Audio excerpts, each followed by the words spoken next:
أعوذ بالله من الشيطان الرجيم بسم الله الرحمن الرحيم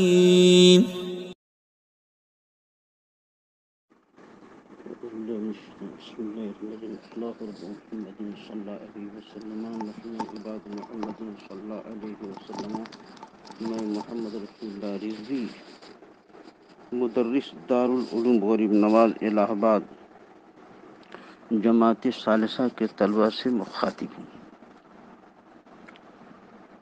بات چل رہی تھی، مصنف علیہ الرحمن نے فرمایا فإن اصول الفقہ، اصول فقہ کی حد اضافی حد لقبی کو بیان کیا جا چکا۔ مصنف علیہ الرحمہ کہ اصول فقہ کی طرف مضاف کرنے پر ایک اعتراض ہے، مگر اعتراض سے پہلے آپ یہ ذہن نشین فرما لیں کہ اضافت کی 3 قسمیں ہیں: اضافت بتقدیر لام، اضافت بتقدیر فی، اضافت بتقدیر من۔ ان کے درمیان وجہ حصر یہ ہے کہ مضاف الیہ مضاف کا ہم جنس ہوگا یا نہیں۔ اگر ہم جنس ہے تو اضافت بتقدیر من ہوگی، مضاف الیہ مضاف کا ہم جنس ہوگا یا نہیں۔ اگر ہم جنس ہے تو اضافت بتقدیر من ہوگی، جیسے خاتم فضۃ یعنی خاتم من فضہ۔ اور اگر ہم جنس نہیں ہے تو پھر 2 صورتیں ہیں: مضاف الیہ مضاف کے لیے ظرف ہوگا یا نہیں۔ اگر اول ہے تو اضافت بتقدیر فی ہوگی، جیسے صلاۃ اللیل یعنی صلاۃ فی اللیل۔ اور اگر ثانی ہے تو اضافت بتقدیر لام ہوگی، جیسے غلام زید یعنی غلام لزید۔ اب اعتراض یہ ہے کہ اصول فقہ کی اضافت فقہ کی طرف اضافت بتقدیر لام ہے، اور اضافت بتقدیر لام اختصاص کا فائدہ دیتی ہے۔ لہذا مطلب یہ ہوگا کہ خاص طور پر فقہ کے اصول 4 ہیں، خاص طور پہ فقہ کے اصول 4 ہیں، یعنی یہ چاروں صرف فقہ کے اصول ہیں، اس کے علاوہ کے نہیں۔ حالانکہ یہ بات بالکل غلط ہے، کیونکہ قیاس کے علاوہ باقی 3 جس طرح فقہ کے اصول ہیں، اسی طرح علم کلام کے بھی اصول ہیں۔ یعنی ان تینوں کے ذریعے جس طرح احکام شرعیہ فرعیہ ثابت ہوتے ہیں، اسی طرح عقائد بھی ثابت ہوتے ہیں۔ اور جب ایسا ہے تو مصنف کا اصول فقہ کہنا کیسے درست ہوگا؟ اس کا جواب یہ ہے کہ یہاں فقہ سے مراد شریعت ہے، اور مطلب یہ ہے کہ اصول شرع 4 ہیں۔ عقائد گو فقہ سے خارج ہیں لیکن شریعت سے خارج نہیں ہیں۔ الغرض جب فقہ سے شریعت مراد ہے تو مصنف علیہ الرحمہ کے قول اصول فقہ پر سابقہ اعتراض وارد نہ ہوگا۔ دوسرا جواب یہ ہے کہ اصول فقہ کی اضافت فقہ کی طرف 4 کے اعتبار سے ہے، یعنی چاروں کتاب، سنت، اجماع، قیاس فقہ کے اصول ہیں، اور یہ بات مسلم ہے کہ چاروں صرف فقہ کے اصول ہیں۔ علم کلام کے اصول 4 نہیں بلکہ ان میں سے قیاس کے علاوہ 3 ہیں۔ الحاصل فقہ کے 4 اصول ہیں: کتاب اللہ، سنت رسول اللہ، اجماع، قیاس۔ ان کے درمیان دلیل حصر یہ ہے کہ حکم وحی سے ثابت کیا جائے گا یا غیر وحی سے۔ حکم وحی سے ثابت کیا جائے گا یا غیر وحی سے۔ اگر وحی سے ثابت کیا گیا تو اس کی بھی دو صورتیں ہیں، وحی مطلوع ہوگی یا غیر مطلوع ہوگی۔ اگر اول ہے تو کتاب اللہ، اور اگر ثانی ہے تو وہ سنت رسول اللہ۔ اگر غیر وحی سے ثابت کیا گیا تو اس کی بھی دو صورتیں ہیں، اجتہاد کے ذریعے ثابت کیا جائے گا یا غیر اجتہاد کے ذریعے۔ اگر اول ہے تو اس کی بھی دو صورتیں ہیں، تمام مجتہدین کا اجتہاد ہوگا یا بعض کا۔ اگر اول ہے تو اجماع اور ثانی ہے تو قیاس، اور غیر اجتہاد کے غرض سے ثابت کیا گیا ہے تو وہ حکم مردود ہوگا۔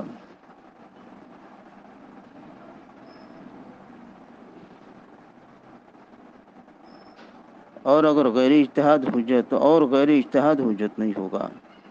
اس موقع پہ ایک اعتراض کیا جاتا ہے، وہ یہ کہ احکام شرع جس طرح مذکورہ اصول اربع سے ثابت ہوتے ہیں، اسی طرح شرائع سابقہ تعامل ناس، قول صحابی اور استصحاب حال سے بھی ثابت ہوتے ہیں۔ اور جب ایسا ہے تو فقہ کے اصول 4 نہ رہے بلکہ 8 ہو گئے۔ شرائع سابقہ، تعامل ناس، قول صحابی اور استصحاب حال سے بھی ثابت ہوتے ہیں تو 8 ہو گئے۔ اور جب ایسا ہے تو فقہ کے اصول 4 نہ رہے بلکہ 8 ہو گئے۔ اور جب فقہ کے اصول 8 ہیں تو ان کو 4 میں منحصر کرنا کیسے درست ہوگا؟ اس کا جواب یہ ہے کہ شرائع سابقہ سے احکام اس وقت ثابت ہوتے ہیں جب ان کو اللہ یا رسول اللہ نے بیان کیا ہو اور ان پر نکیر نہ کیا ہو، اور اگر ان کو اللہ یا رسول اللہ نے بیان نہ کیا ہو یا بیان تو کیا ہو مگر بیان کرنے کے بعد صراحتاً یا دلالتاً انکار کر دیا ہو تو اس وقت تو شرائع سابقہ سے احکام اس وقت ثابت ہوتے ہیں جب ان کو اللہ یا رسول اللہ نے بیان کیا ہو اور ان پر نکیر نہ کیا ہو۔ اگر ان کو اللہ رسول نے بیان نہ کیا اور بیان تو کیا مگر بیان کرنے کے بعد صراحتاً یا دلالتاً انکار کر دیا تو اس وقت شرائع سابقہ ہمارے لیے حجت نہ ہوں گے اور ان سے احکام ثابت نہ ہوں۔ اور شرائع سابقہ کو جب بلا انکار اللہ نے بیان کیا ہو تو وہ شرائع کتاب اللہ کے ساتھ لائق ہو جائیں گے، اور اگر رسول اللہ نے بیان کیا ہو تو سنت رسول اللہ کے ساتھ لائق ہوں گے۔ اور جب ایسا ہے تو شرائع سابقہ مستقل حجت نہ ہوں گے۔ اور تعامل ناس یہ ہے کہ لوگوں کی آراء کسی چیز پر متفق ہو جائیں، اور لوگوں کی آراء کا کسی چیز پر متفق ہونا اجماع کہلاتا ہے، لہذا تعامل ناس اجماع کے ساتھ لاحق ہو جائے گا۔ اور جب ایسا ہے تو تعامل ناس مستقل کوئی حجت نہ رہی۔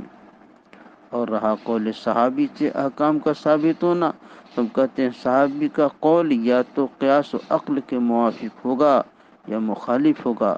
اگر اول ہے تو قول صحابی قیاس کے ساتھ لاحق ہوگا، اور اگر ثانی ہے تو وہ سنت کے ساتھ لاحق ہوگا، کیونکہ صحابی جب کوئی بات خلاف قیاس اور خلاف عقل کہتا ہے تو اس کا یہ مطلب ہوتا ہے کہ صحابی نے یہ بات رسول اللہ صلی اللہ علیہ وسلم سے سنی ہے مگر آپ کی طرف اس کو منسوب نہیں کیا ہے۔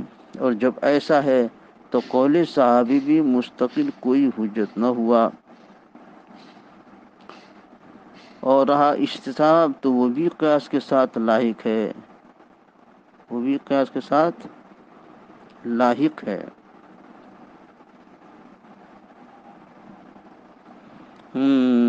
اور جب استصحاب قیاس ہے تو استصحاب قیاس کے ساتھ لاحق ہوگا، مستقل حجت نہ ہوگی۔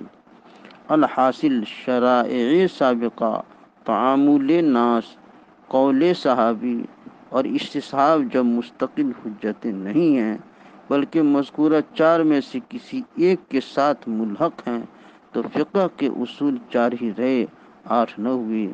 اور جب ایسا ہے تو فقہ کے اصول کو چار میں منحصر کرنا درست ہے۔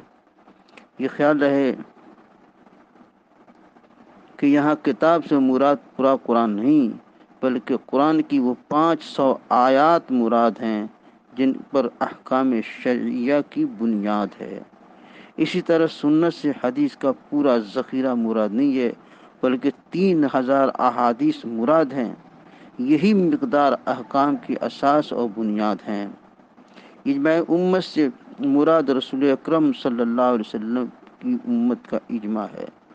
امت سے مراد بھی مطلق امت نہیں بلکہ امت مجتہدین کا اجتماع مراد ہے، اور اس کا سبب اس امت کی شرافت اور عزت ہے، یعنی اس امت کی عزت و شرافت کی وجہ سے صرف اس امت کا اجماع معتبر ہے۔ سابقہ امتوں میں سے کسی امت کے اجماع کا اعتبار نہیں کیا گیا ہے۔ اسی طرح قیاس شرعی مراد ہے، قیاس لغوی، قیاس شبہی، قیاس عقلی مراد نہیں ہے۔ قیاس شرعی وہ قیاس کہلاتا ہے جو کتاب اللہ یا حدیث رسول یا اجماع سے ماخوذ و مستنبط ہو۔ قیاس لغوی وہ قیاس ہے جس میں ایک جگہ سے دوسری جگہ کی طرف کسی علت مشترکہ کی وجہ سے متعدی ہو جائے، جیسے لفظ خمر مخامرہ عقل کی علت کی وجہ سے تمام مسکرات کے لیے بولا جاتا ہے۔ اور قیاس شبہی وہ قیاس ہے جس میں حکم علت مشاکلت فی صورت کی وجہ سے ایک صورت سے دوسری صورت کی طرف متعدی ہو جائے، جیسے کوئی شخص قاعدہ عقیدہ کی عدم فرضیت پر استدلال کرتا ہوا کہے کہ قاعدہ عقیدہ چونکہ شکل صورت میں قاعدہ اولیٰ کے مانند ہے اس لیے قاعدہ عقیدہ قاعدہ اولیٰ کی طرح غیر فرض ہوگا۔ قیاس عقلی وہ قول ہے جو ایسے مقدمات سے مرکب ہو جن کے تسلیم کر لینے کے بعد ایک دوسرے قول کا تسلیم کرنا لازم آئے، جیسے العالم متغیر و کل متغیر حادث کو تسلیم کرنے کے بعد العالم حادث کا تسلیم کرنا لازم آئے گا۔ مصنف رحمہ فرماتے ہیں کہ مذکورہ ادلہ اربع اور اقسام اربع میں سے ہر ایک کے اندر بالتفصیل کلام کرنا ضروری ہے تاکہ اس کے ذریعے احکام کی تخریج اور استنباط کا طریقہ معلوم ہو جائے۔ اور بس اللہ محمد صلی اللہ علیہ وسلم نحن عباد محمد صلی اللہ علیہ وسلم۔ میں محمد رفیع اللہ رضوی مدرس دارالعلوم غریب الہ آباد جماعت ثالثہ کے طلبہ سے مخاطب ہوں۔ صاحب اصول الشاذلی علیہ رحمۃ الرضوان ارشاد فرماتے ہیں فصل فی الخاص والعام فالخاص لفظ وذیل معنی معلوم او لمسمى معلوم علی الانفراد كقولنا في تخصيص الفرد زید وفي تخصيص النوع رجل وفي تخصيص الجنس انسان۔ ترجمہ یہ فصل خاص و عام کے بیان میں ہے۔ تو خاص ایسا لفظ ہے جو انفراد کے طور پر معنی معلوم یا شخص معلوم کے لیے وضع کیا گیا ہو، جیسے تخصیص فرد میں ہمارا قول زید اور تخصیص نوع میں رجل اور تخصیص الجنس میں انسان ہے۔ لفظ کی وضع کے اعتبار سے چار قسمیں ہیں: خاص، عام، مشترک، معول۔ ان چاروں کے درمیان دلیل حصر یہ ہے کہ وضع کے اعتبار سے لفظ دو حال سے خالی نہیں، یا تو ایک معنی پر دلالت کرے گا یا ایک سے زائد معنی پر دلالت کرے گا۔ اگر اول ہے تو پھر دو حال سے خالی نہیں، یا تو وہ معنی افراد سے منفرد ہوگا یا افراد کے درمیان مشترک ہوگا۔ اگر وہ معنی افراد سے منفرد ہے یعنی افراد کی شرکت سے پاک ہے تو وہ خاص ہے، اور اگر افراد کے درمیان مشترک ہے تو وہ عام ہے۔ اور اگر وہ لفظ ایک سے زائد معنی پر دلالت کرتا ہے تو وہ بھی دو حال سے خالی نہیں، ان میں سے کوئی ایک معنی تعویل کے ذریعے راجح ہوگا یا نہیں۔ اگر اول ہے تو اس کو مول کرتے ہیں، اور اگر ثانی ہے تو اس کو مشترک کہتے ہیں۔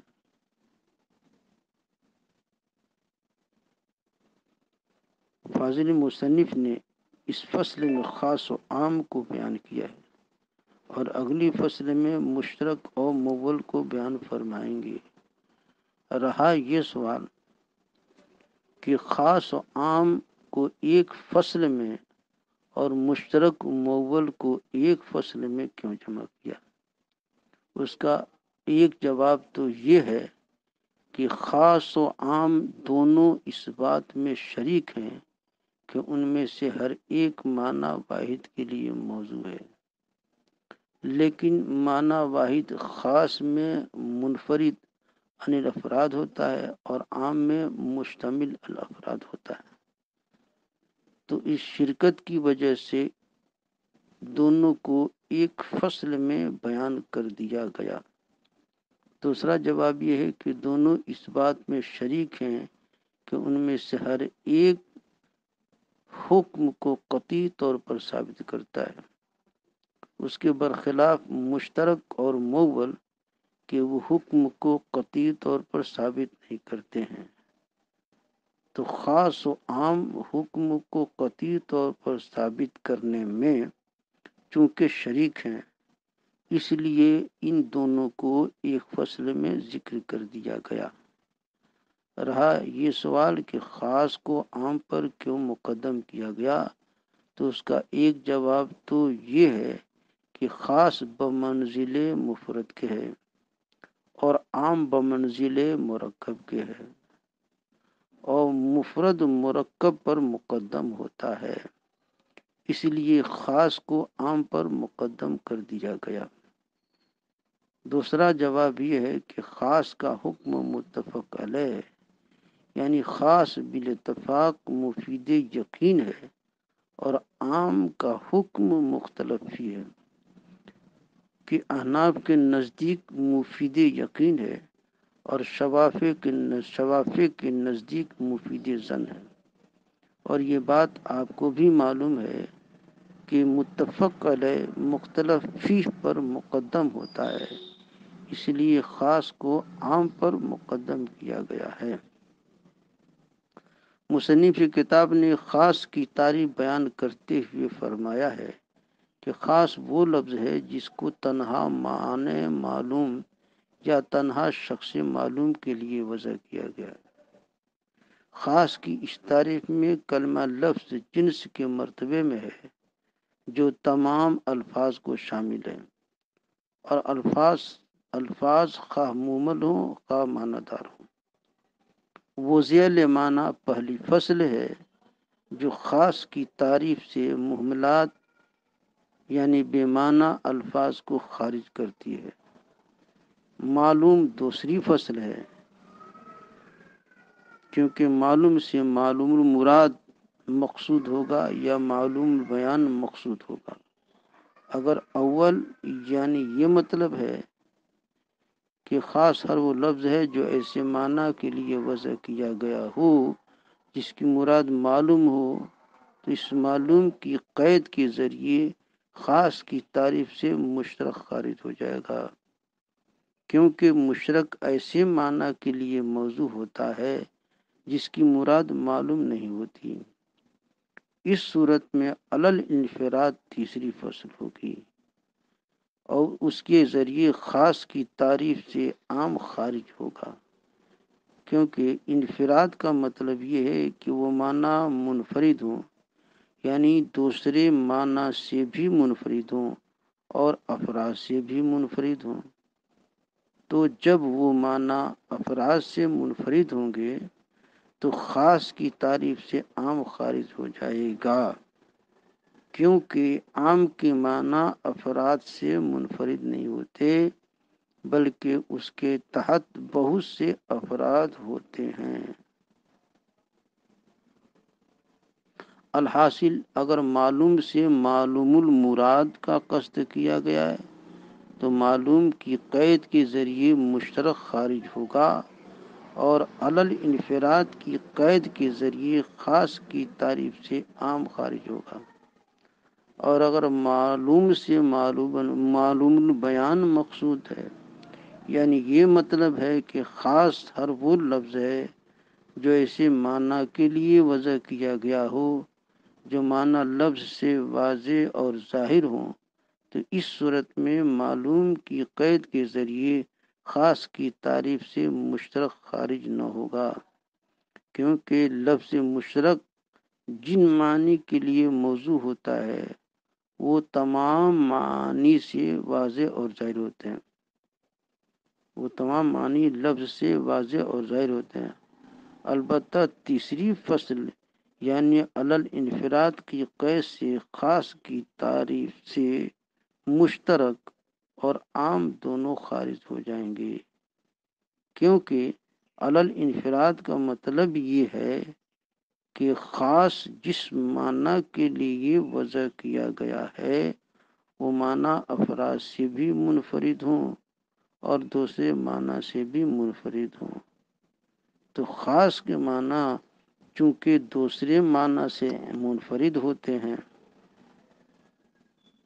یعنی خاص ایک ہی معنی کو شامل ہوتا ہے، دوسرے معنی کو شامل نہیں ہوتا، اور مشترک ایک معنی سے زائد کو شامل ہوتا ہے، اس لیے اس قید کے ذریعے خاص کی تعریف سے مشترک خارج ہو جائے گا، اور خاص کے معنی چونکہ افراد سے بھی منفرد ہوتے ہیں، یعنی خاص کے معنی بہت سے افراد کو شامل نہیں ہوتے، خاص کے معنی بہت سے افراد کو شامل نہیں ہوتے اور عام افراد سے منفرد نہیں ہوتا بلکہ اس کے تحت بہت سے افراد ہوتے ہیں، اس لیے علل انفراد کی قید کے ذریعے خاص کی تعریف سے عام بھی خارج ہو جائے گا۔ حاصل یہ ہے کہ اگر لفظ معلوم سے معلوم المراد مقصود ہے تو معلوم کی قید کے ذریعے مشترک خاص کی تعریف سے خارج ہو جائے گا، اور اگر عام علل انفراد کی قید کے ذریعے خارج ہوگا، اور اگر معلوم بیان مقصود ہے تو معلوم کی قید سے مشترک خارج نہ ہوگا بلکہ مشترک اور عام دونوں علل انفراد کی قید سے خارج ہوں گے۔ تخصیص الفرد سے مصنف نے خاص کی تقسیم بیان کی ہے، چنانچہ فرمایا کہ خاص کی 3 قسمیں ہیں: خاص الفرد جس کا دوسرا نام خاص العین ہے، دوم خاص النوع، سوم خاص الجنس۔ اول کی مثال زید ہے، دوم کی رجل ہے اور سوم کی انسان ہے۔ خاص الفرد اور خاص العین کا مطلب یہ ہے کہ وہ معین شخص ہو۔ خاص العین کا خاص الفرد اور خاص العین کا مطلب یہ ہے کہ وہ معین شخص ہو، اور خاص النوع کا مطلب یہ ہے کہ معنی کے اعتبار سے اس کی نوع خاص ہو اگرچہ اس کا مصداق متعدد ہو، اور خاص الجنس کا مطلب یہ ہے کہ معنی کے اعتبار سے اس کی جنس خاص ہو اگرچہ اس کا مصداق متعدد ہو۔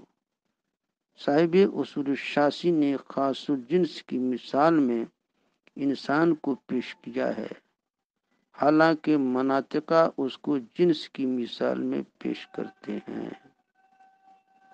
خاص الجنس کی مثال میں انسان کو پیش کیا ہے، حالانکہ مناطقہ اس کو نو کی مثال میں پیش کرتے ہیں۔ اس کی وجہ یہ ہے کہ اصولین اور مناطقہ کے درمیان جنس اور نوع کی تعریف میں قدر اختلاف ہے۔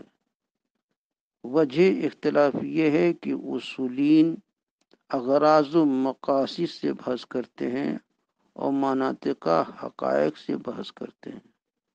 تو اصولین کے نزدیک جنس اور نوع کی تعریف یہ ہوگی کہ جنس وہ کلی ہے جو ایسے بہت سے افراد پر محمول ہو جن کی غرض الگ الگ ہو، اور نوع وہ کلی ہے جو ایسے بہت سے افراد پر محمول ہو جن کی غرض ایک ہو۔ اور مناطقہ کے نزدیک جنس وہ کلی ہے جو ایسے افراد پر محمول ہو جن کی حقیقت الگ الگ ہو، اور نوع وہ کلی ہے جو ایسے افراد پر محمول ہو جن کی حقیقت ایک ہو۔ تو انسان کے تحت چونکہ دو فرد ہیں، ایک مرد دو عورت، اور دونوں کی پیدائش کی غرض الگ الگ ہے۔ چنانچہ مرد کی پیدائش کی غرض یہ ہے کہ وہ نبی ہو، امام ہو، حدود و قصاص میں گواہ، جمعہ اور عیدین کو قائم کرنے والا، اور عورت کی پیدائش کا مقصد یہ ہے کہ وہ مرد کے لیے فراش ہو، بچہ جنے اور اندرون خانہ کا نظم و نسق چلائے۔ اس لیے انسان اہل اصول کے نزدیک جنس ہوگا، اور چونکہ مرد اور عورت سب کی حقیقت ایک ہے اس لیے مناطقہ کے نزدیک انسان نوع ہوگا، اور رجل چونکہ ایسی کلی ہے جو ایسے افراد پر محمول ہوتی ہے جن کی غرض ایک ہے، اسی لیے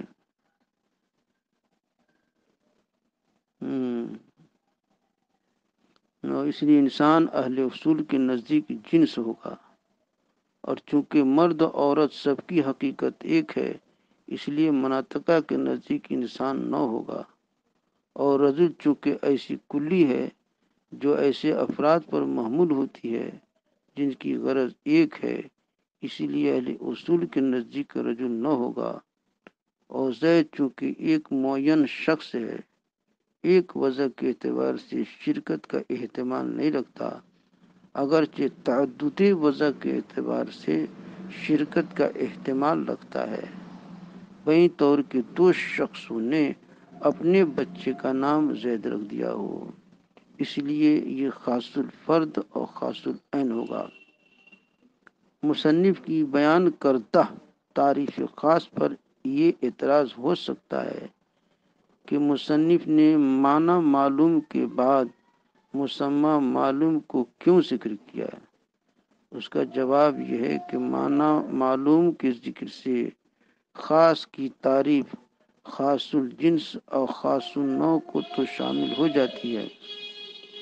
معنی معلوم کے ذکر سے خاص کی تعریف خاص الجنس اور خاص النوع کو تو شامل ہو جاتی ہے، لیکن خاص العین کو شامل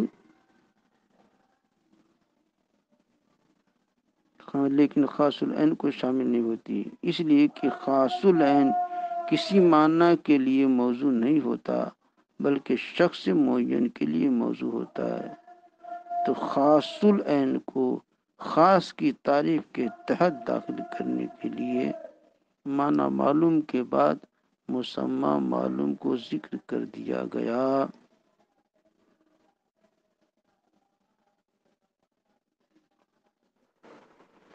بسم اللہ الرحمن الرحیم، اللہ رب محمد صلی اللہ علیہ وسلم، نحن عباد محمد صلی اللہ علیہ وسلم۔ میں محمد رفیع اللہ رضوی، مدرس دارالعلوم غریب نواز الہ آباد، جماعت ثالثہ کے طلباء سے مخاطب۔ اب یہاں سے صاحب اصول الشاسی علیہ رحمۃ الرضوان ارشاد فرماتے ہیں، والعام كل لفظ ينتظم جمع من الافراد اما لفظا كقولنا مسلمون ومشركون واما من كقولنا من وما. اور عام ہر وہ لفظ ہے جو تمام افراد کو شامل ہو، یا تو لفظاً جیسے مسلمون اور مشرکون، یا مانن جیسے ہمارا قول من اور ما. عام کی تعریف میں کلمہ لفظ اس لیے ذکر کیا گیا ہے کہ عموم الفاظ کے عوارض میں سے ہے، نہ کہ معانی کے عوارض میں سے. یعنی عموم الفاظ کے اندر جاری ہوتا ہے، معانی کے اندر جاری نہیں ہوتا. اور جب ایسا ہے تو معنی عام نہ ہوگا بلکہ لفظ عام ہوگا، اور جب لفظ عام ہوتا ہے معنی عام نہیں ہوتا، اور جب لفظ عام ہوتا ہے معنی عام نہیں ہوتا. تو مصنف کا عام کی تعریف میں کلمہ لفظ ذکر کرنا درست ہے. یہ بھی خیال رہے کہ یہاں لفظ سے لفظ موضوع مراد ہے، مطلقاً لفظ مراد نہیں ہے. اور اس پر قرینہ یہ ہے کہ لفظ کی یہ تقسیم وضع کے اعتبار سے ہے، لہذا اس تقسیم کے تمام اقسام میں لفظ موضوع مراد ہوگا. الحاصل یہاں لفظ سے لفظ موضوع مراد ہے، مطلقاً لفظ مراد نہیں. ینتظموں کے معنی یشتملوں کے ہیں. اب عام کی تعریف یہ ہوگی، العام کل لفظ ینتظم جمع من افراد. عام ہر وہ لفظ موضوع ہے جو اپنے افراد کو ایک ساتھ شامل ہوتا. تو عام ہر وہ لفظ موضوع ہے جو اپنے افراد کو ایک ساتھ شامل ہوتا ہے. یہ اشتمال خواہ لفظاً ہو جیسے جمع کے صیغے مسلمون اور مشرکون وغیرہ، خواہ مانن ہو جیسے من و ما. اس تعریف کے فوائد قیود اس طرح ہیں، اس طرح ہیں: کل لفظ جنس کے مرتبے میں ہے جو ہر لفظ موضوع کو شامل ہے، اور ینتظم پہلی فصل ہے جس کے ذریعے عام کی تعریف سے مشترک اور خاص دونوں خارج ہو گئے. خاص تو اس لیے خارج ہو گیا کہ خاص میں شمول نہیں ہوتا، حالانکہ عام میں شمول کا پایا جانا ضروری ہے. اور مشترک اس لیے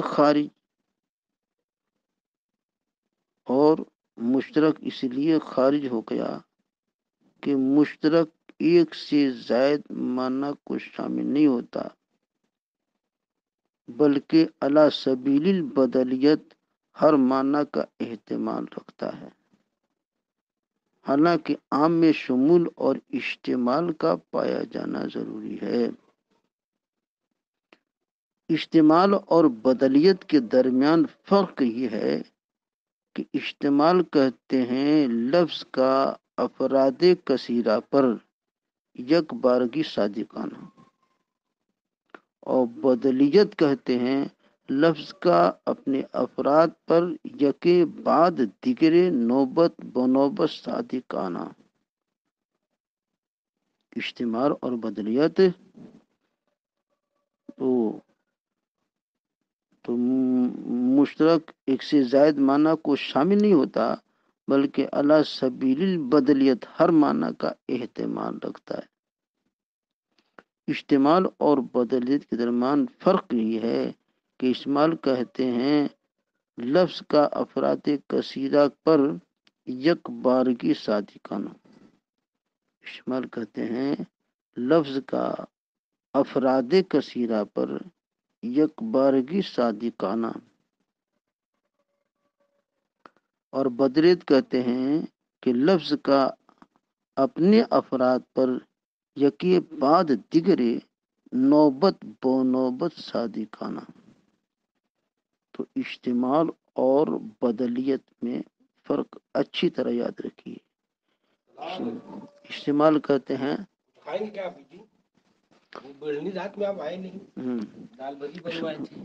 اشتمال کا مطلب اشتمال اور بدلیت کے درمیان فرق یہ ہے کہ اشتمال کہتے ہیں لفظ کا افراد کثیرہ پر یکبارگی صادقانہ، اور بدلیت کہتے ہیں لفظ کا اپنے افراد پر یکی بعد دیگرے نوبت بنوبت صادقانہ۔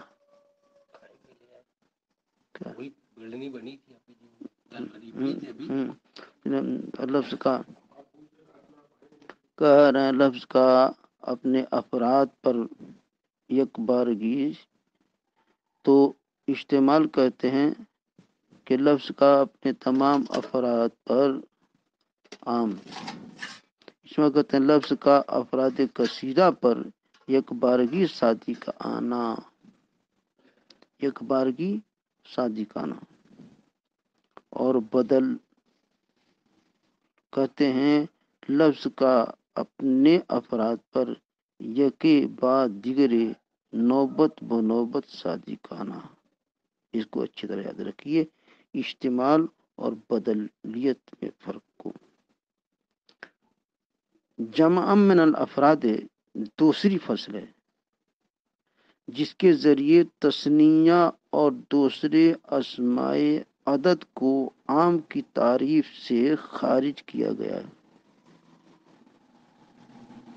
انتظام جمع من افراد دوسری فصل ہے جس کے ذریعے تثنیہ اور دوسرے اسماء عدد کو عام کی تعریف سے خارج کیا گیا ہے، کیونکہ عام افراد کو شامل ہوتا ہے اور اس میں عدد تثنیہ ثلاثہ اربع وغیرہ اجزاء کو شامل ہوتا ہے، نہ کہ افراد کو، اجزاء کو شامل ہوتا ہے نہ کہ افراد کو۔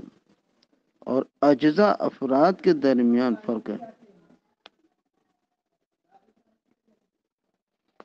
اجزاء اور افراد کے درمیان فرق ہے اس طور پہ کہ اجزاء کل کے ٹکڑے ہوتے ہیں، ظاہر ہے، اور کل ان اجزاء سے مرکب ہوتا ہے، اجزاء کل کے ٹکڑے ہوتے ہیں اور کل ان اجزاء سے مرکب ہوتا ہے، اور کل اپنے اجزاء پر محمول نہیں ہوتا۔ چنانچہ یدو زیدین زیدن، زید کا ہاتھ زید ہے نہیں کہا جاتا، اور نہیں کہا جاتا ہے، اور ہے افراد اور رہے افراد تو وہ کلی کے مشتاق ہوتے ہیں، کلی کے مشتاق ہوتے ہیں، اور کلی ان سے مرکب نہیں ہوتی ہے، وہ کلی کے افراد ہوتے ہیں اور کلی ان سے مرکب نہیں ہوتی ہے، اور کلی اور وہ چنانچہ اور رہے افراد تو وہ کلی کے مشتاق ہوتے ہیں، وہ کلی کے مشتاق ہوتے ہیں، رہے افراد وہ کلی کے مشتاق ہوتے ہیں، رہے افراد تو وہ کلی کے افراد تو وہ کلی کے مشتاق ہوتے ہیں، کلی کے مشتاق ہوتے ہیں، رہے افراد تو کلی کے افراد تو کلی کے مشتاق ہوتے ہیں، اور کلی ان سے مرکب نہیں ہوتی، اور کلی اپنے افراد پر محمول ہوتی ہے۔ چنانچہ زید انسان ہے کہا جا سکتا ہے۔ الحاصل جب اس میں عدد اجزاء کو شامل ہوتا ہے، افراد کو شامل نہیں ہوتا، تو اسماء عدد عام کی تعریف سے خارج ہوں گے، کیونکہ عام افراد کو شامل ہونا ضروری ہے۔ تو اسماء عدد عام کی تعریف سے خارج ہوں گے کیونکہ عام کا افراد کو شامل ہونا ضروری ہے۔ اما لفظاً اور اما معناً سے فاضل مصنف نے انتظام اور شمول کی تقسیم بیان کی ہے۔ چنانچہ فرمایا ہے کہ انتظام اور شمول کی دو قسمیں ہیں، لفظی معنوی۔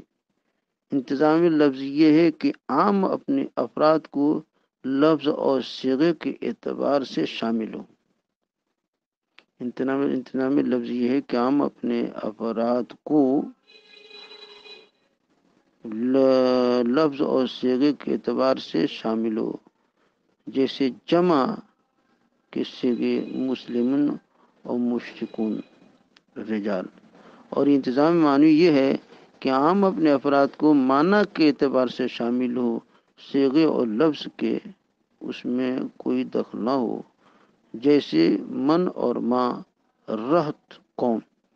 یہ الفاظ اپنے افراد کو معنی کے اعتبار سے شامل ہیں، اگرچہ ان کے صیغے خصوص کے صیغے ہیں۔